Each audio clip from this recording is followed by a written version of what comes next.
Welcome to another exciting and immortal game, which was played between Levon Aronian and Ding Liren. This game was played in 2021 and in speed chess tournament. So without further ado, on to the video. Levon Aronian with white pieces opens the game with this e4. We have e5 and we go for the Morphy defense after the bishop pins this knight. Okay, this pawn push attacks the bishop.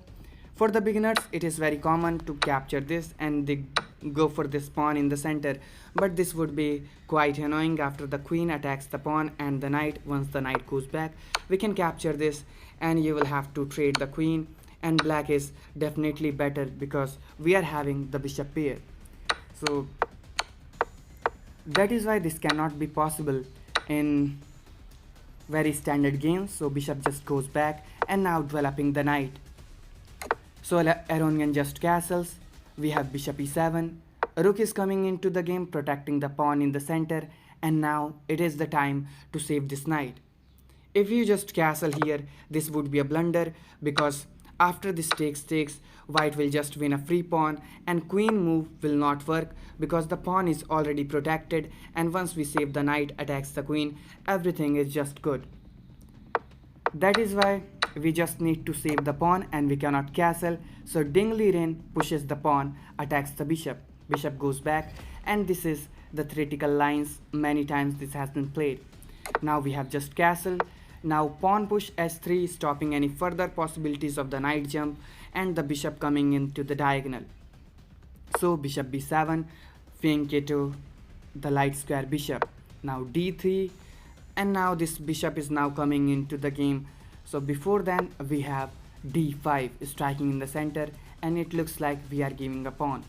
But it's okay to give a pawn in the center because after this take we can just play the knight move, attacks this bishop, and we can just take the bishop pair and we can advance this pawn to this c5 square, and this would be quite an equal game, and this has been played quite many times. So that is why this was not played in the game, and we have the pawn push challenges the pawn. Every time when this kind of structure is there, you should always challenge the pawn.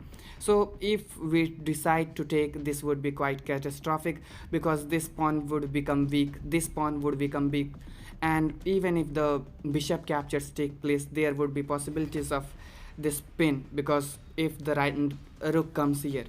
So that is why we don't capture and we play the knight move. Still we are just offering the pawn. It is okay, you can just grab this pawn, but again we can just go for this, and after this takes we can just push the pawn and the knight would be okay. Knight can come here to come in the game, but still we are having the advantage because this pawn is quite a weak pawn, and we can easily win this pawn obviously. So that is why Levon Aronian did not go for this pawn, and we have the knight move and protecting this bishop. So okay, we just grab the bishop. Why not going for the bishop? And after this, when the pawn is now under attack, we need to save the pawn. So before two moves, Ding Liren was giving this pawn for free, but now it is not possible. So knight jumps. This has been played obviously in 5 games, and we play the queen move, and at this point of time, Levon Aronian played the mistake of this game and played the knight on h4, and as of move 15, we have the completely new game. Known move were this bishop coming out, we have the c3, or the knight capture this bishop, which is the best recommendation from the engine. But having this knight here, what is going on in the Levonian mind is that after this knight captures, this knight can jump here and the queen can come here to go for the attack, but there is a straightaway move that wins the game, and you can pause the video to try. Okay, I congratulate you all who spotted this wonderful idea, and the move is bishop attacking the knight. Why this move is winning, you will see. Once we attack this knight, okay, we don't have time to capture this because the rook is falling, so we need to save the knight, and saving the knight we can just pick this bishop here and attacks the bishop, and also protects this. So after this bishop takes, we have another pause the video moment, and now you can try to find out which Liren could not spot. I congratulate you all again who spotted this wonderful maneuver, and the move is just to push the pawn. And why this is winning? Because with the absence of this bishop along this diagonal, we have the knight very active, and once the knight goes back, we have the very wonderful knight jumping on f4, and this is the standard theory. Once you jump back with the bishop, because bishop is not doing anything, we have quite a brilliant move. Again, you can pause the video to try. So the move here, two moves here are winning. We can just sacrifice the knight. And after this takes, we have the queen capture attacking the knight twice, so the knight cannot move because there is this checkmate coming. So after this queen capture, we need to play this rook move, give up this rook for the bishop also, and after this takes, we can just deliver a check. And after this moves, we are completely winning, because against two pieces we are having 3 pawns and 2 rooks, and which is quite winning. So this was there in the game which Liren could not spot. And we have this. Okay, I will show you another move. This knight capture is still a winning line, because after this king takes, we have the pawn push. Knight cannot move because it is obviously pinned with this bishop. So you might want to capture, or you just want to give up the knight for free. So if you just capture, this is lost, because after this queen takes, we have the bishop takes, and white is just getting checkmated, or white just loses the queen. So this was there in the game which was quite winning, but this was not spotted by Liren. And after this bishop takes, we did not spot this pawn push, and we play the pawn push and this b4, and it looks like okay, we are trapping the bishop, but white has a wonderful move. White can just play this and attacks this pawn, and also offers the queen trade.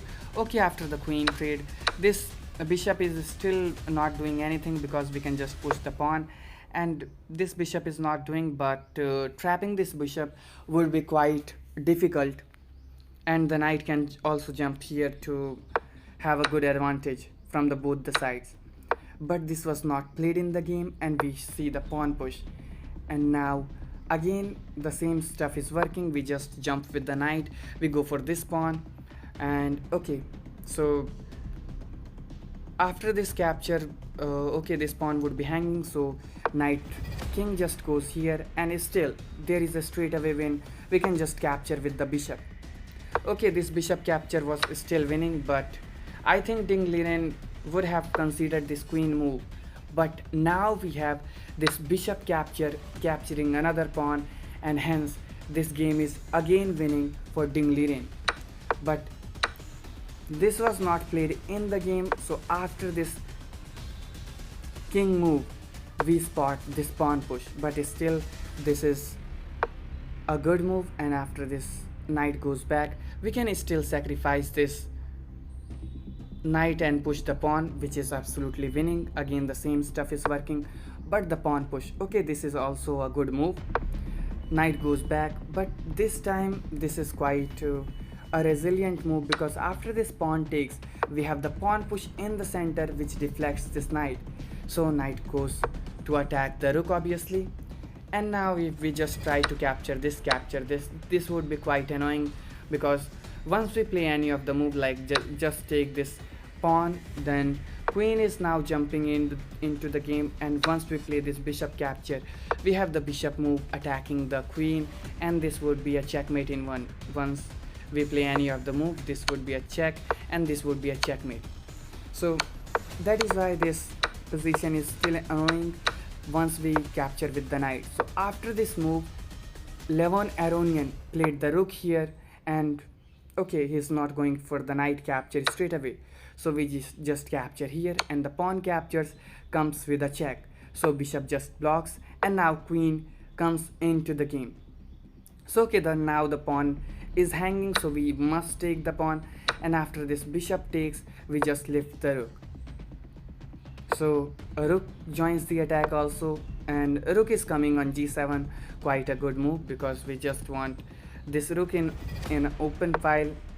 And now the second blunder of this game with this pawn push, which blunders the game very easily because this is already a weakness, and after pushing this pawn again, white is creating another weakness, and we have the queen move attacking this pawn. So okay, queen goes back protecting it, and now we play the queen, very centralizing move. When the queen was here, queen on this f5 was not possible, but because of this pawn push we first attack this pawn and now we attack this pawn. So queen is now very active, so queen moves, we just give the strength to this pawn, but this pawn is obviously lost. But we don't need to capture this pawn, obviously. Why not? Because the queen is very active and we are okay, yeah, we are not allowing this capture because queen is hanging, so we just need other rook into the game to win this game. And now at this point of time, Levon Aronian just resigned the game. And why you resign? This is very easy win. Once you play any of the move, let's say you play this, we just can capture with the pawn, and now the rook is again under attack. Once we go back, we can just play the queen move, and once we play any of the moves, it doesn't matter like this, we can just exchange the queen after this, and this would be a wonderful checkmate. So how was the video? I will be waiting for your comment, and for those who just want to learn from me and reach 2000 milestone on chess.com, then click the link in the description and join the WhatsApp group, or you can directly message me on my WhatsApp number. Fees is quite low, so you might want to give a try. See you soon in my next video. Till then, take care.